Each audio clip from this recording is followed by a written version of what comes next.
31 sera donc la deuxième journée de mobilisation contre la réforme des retraites et vous avez lancé un appel à fermer symboliquement les mairies. Ce jour-là, une sorte d'opération maire solidaire, mais est-ce que c'est pas une façon, eh bien, j'allais dire, d'alimenter ce que dit Gérald Darmanin et d'organiser, je vais utiliser le mot la chienlit plutôt que bordéliser le pays? Oh, je ne me permettrai pas. J'ai beaucoup de respect pour le travail des élus locaux, des maires, qui ont été en première ligne pendant la pandémie, sur qui le gouvernement s'est beaucoup reposé. Leur ont envoyé des monceaux de directives pendant la pandémie qu'ils devaient traduire et qui ont changé. Enfin bon, bref. Les maires en aura la casquette. Ils subissent aujourd'hui des hausses de factures et d'énergie, des prix des matières premières, et ils ont des dotations en moins. Et voilà que maintenant leur tombe cette réforme des retraites qui va peser sur les employés communaux. J'ai une pensée pour les catégories C, ces fonctionnaires de la fonction publique mal payés, à qui on a retiré des jours de congé avec la loi des 1607 heures et qui apprennent qu'elles vont devoir travailler 2 ans de plus pour partir en retraite. Ils sont en colère. Et donc j'ai eu des maires qui m'ont appelé et qui m'ont dit « Fabien, là, c'est fini, la coupe est pleine. Oui, mais... Moi, le 31, je vais fermer symboliquement. Est-ce que vous n'allez pas pénaliser les usagers, les tous les gens qui ont recours au service public? Est-ce que c'est pas eux qui vont d'abord être les premiers punis par votre initiative, toutes ces mairies qui vont fermer? D'abord, permettez-moi de dire que les maires sont ceux qui défendent le mieux les services publics dans notre pays. Ce sont les sentinelles de la République. Et alors dire qu'ils prennent la responsabilité de priver de services publics, eux qui continuent de les défendre coûte que coûte, alors qu'on leur prive, qu'on baisse leur dotation, vous savez, s'ils décident demain, dans la diversité des moyens, moi j'ai lancé cet appel. D'abord, moi je ne dis pas aux maires ce qu'ils doivent faire, mais j'ai entendu... Hidalgo dit vouloir suivre votre appel. Oui, donc, mais je précise. Il vous écoute apparemment. En fait, ce qui s'est passé, c'est que le 19 janvier dernier, je sais que beaucoup de maires ont fait ce choix-là. Mais ils le font un peu de manière isolée dans leur coin. Donc, à force d'en entendre et de les avoir au téléphone, puis y compris les maires communistes, qui ne sont pas les derniers, eh bien, je leur ai dit, mais faites-le savoir, unissez-vous. Et donc, je reçois des appels par département. Beaucoup? Il y aura beaucoup de mairies qui vont fermer. À mon avis, aujourd'hui, c'est difficile d'en faire le compte, parce que ça tombe toutes les heures. Il y aura plusieurs centaines de mairies qui, ou fermeront symboliquement, ou permettront à leurs agents d'aller manifester sans perte de salaire, ou déposeront des banderoles. De mairies.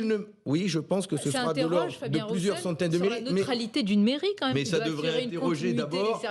Ça devrait d'abord interroger le gouvernement sur la profondeur de la colère qui existe dans le pays et qui va au-delà du rejet de cette réforme des retraites. Cette réforme des retraites, elle vient comme une goutte d'eau qui fait déborder le vase. Je pense aussi à ces artisans, ces commerçants qui ont ces factures d'électricité qui explosent. On va en parler, mais est-ce que c'est pas là une manière de contourner le droit de grève? Fermer quand même une mairie, c'est une rupture dans la continuité du service. Vous avez dit, ils font de la politique. Qu'est-ce qui a dit ça aussi? Un membre du gouvernement qui m'a attaqué en disant Roussel, il demande aux maires de faire de la politique. Non mais... Enfin, si les maires, le gouvernement, il ne fait pas de la politique, lui. On va reprocher au gouvernement de faire de la politique. Les maires sont élus par une majorité de leurs concitoyens et qui attendent de leurs maires qu'ils les défendent quand même. Les agents communaux sont fiers d'avoir des maires qui s'engagent à leur côté et qui vont leur permettre d'aller manifester pour défendre leurs acquis, leurs droits. C'est quand même la moindre des choses. Maintenant, que ça ne plaise pas au gouvernement qu'il y ait cette fronde qui vient, y compris, je vais finir, je vais aller plus loin même. Attention, je vais aller plus loin. Y compris les maires qui décident de fermer symboliquement leur mairie. Eh bien moi, j'invite même aujourd'hui, j'invite les artisans, les commerçants, les PME, qui ne se retrouvent pas dans cette réforme de retraite parce qu'ils savent que ça va brutaliser leurs salariés, et pour qui la coupe est pleine aussi. Eh bien je les invite, le 31, à fermer le rideau, à mettre la France en mode grève, arrêt de l'économie, colère profonde. Mais c'est vrai que nous en avons les moyens, monsieur Roussel. On peut arrêter l'économie. Justement, je pense que plus nous serons forts, puissants, déterminés, dans la diversité de nos opinions, c'est-à-dire y compris avec des électeurs de droite, des chefs d'entreprise, qui ne veulent pas de cette situation. Si nous disons toutes et tous ensemble, chefs d'entreprise, élus locaux, salariés, du privé, du public, si nous disons tous et tous ensemble, stop, nous on ne veut pas de cette réforme dure, eh bien vous on peut faire une journée économie morte. On peut réussir à faire reculer le gouvernement. Et vous pouvez clarifier votre appel. Pour se faire entendre, mais pour se faire entendre, quand on fait le choix de faire des manifestations en semaine et que l'on appelle les salariés à sortir de leur usine, de leur entreprise, et de se mettre en arrêt de travail, eh bien c'est bien sûr parce que pendant une journée, pendant quelques heures, l'économie ne fonctionne pas.